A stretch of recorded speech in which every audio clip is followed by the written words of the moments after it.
যুক্তরাষ্ট্রের সঙ্গে যুদ্ধবিরতি ইস্যুতে আলোচনার উদ্দেশ্যে ইরানের একটি উচ্চ পর্যায়ের প্রতিনিধি দল পাকিস্তানের রাজধানী ইসলামাবাদে পৌঁছেছে। তারা সেখানে পৌঁছান বলে ইরানি সংবাদ মাধ্যমগুলো জানিয়েছে।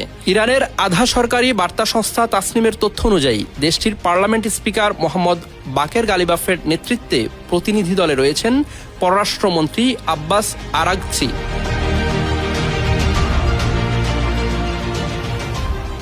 সুপ্রিম ন্যাশনাল কাউন্সিলের সেক্রেটারি মোহাম্মদ বাকের জুলকাদর, ডিফেন্স কাউন্সিলের সেক্রেটারি আলী আকবর আহমেদিয়ান, কেন্দ্রীয় ব্যাংকের গভর্নর আব্দুল নাসের হেম্মাতি এবং আরও কয়েকজন আইন প্রণেতা।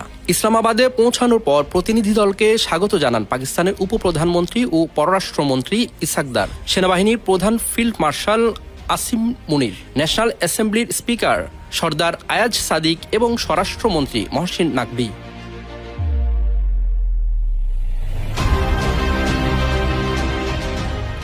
আলোচনায় অংশ নিতে ইতিমধ্যে পাকিস্তানের উদ্দেশ্যে রওনা হয়েছেন যুক্তরাষ্ট্রের ভাইস প্রেসিডেন্ট জেডি ভ্যান্স।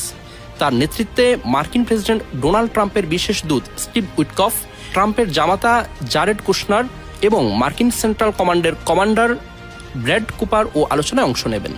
28 ফেব্রুয়ারি যুক্তরাষ্ট্র ও ইসরায়েলের যৌথ হামলার পর ইরান হরমুজ প্রণালী কার্যত বন্ধ করে দেয়, যা বৈশ্বিক বাণিজ্যের জন্য অত্যন্ত গুরুত্বপূর্ণ একটি নৌপথ। এ পরিস্থিতিতে উত্তেজনা প্রশমনে ইরানের সময়সীমা বেঁধে দেন প্রেসিডেন্ট ডোনাল্ড ট্রাম্প।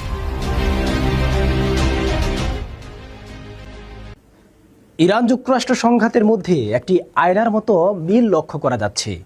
ইউক্রেন যুদ্ধে যুক্তরাষ্ট্র যেভাবে সরাসরি অংশ না নিয়ে অস্ত্র ও গোয়েন্দা তথ্য দিয়ে রাশিয়াকে কাবু করতে চেয়েছে।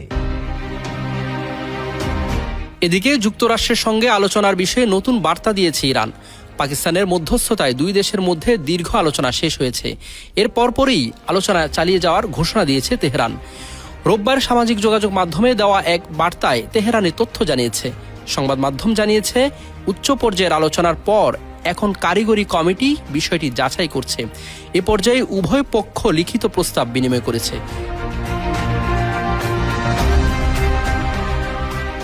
ইরান সরকার জানিয়েছে, কারিগরি দল এখন বিস্তারিত প্রভাব ও বিশেষজ্ঞ পর্যায়ের খসড়া নিয়ে পর্যালোচনা করছে। পোস্টে বলা হয়েছে, কিছু বিষয়ে এখনো মত পার্থক্য রয়েছে, তবে আলোচনা অব্যাহত থাকবে।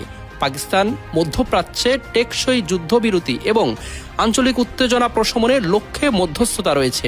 এই প্রক্রিয়ার বর্তমানে কারিগরি, রাজনৈতিক ও নিরাপত্তা সংক্রান্ত প্রস্তাবগুলোর উপর বিশেষ গুরুত্ব দেওয়া হচ্ছে।